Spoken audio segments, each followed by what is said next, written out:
พี่น้องมื้อนี้ยายนงมานามา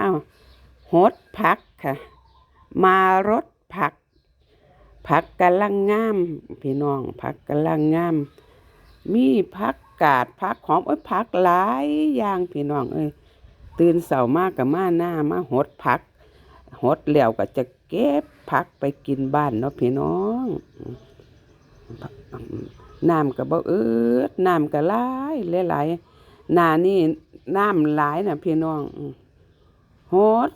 ให้ทั่วๆนี่พี่น้องโหดผักกาดแล้วก็โหดผักหอมโหดผักซี่ย่างโหดทั่วๆเปียกๆโดนจังค่อยได้ออกมาโหดนี่ผักกำลังงามพี่น้องจะได้เอาปุ๋ยเอาฝุ่นมาใส่อีกอยู่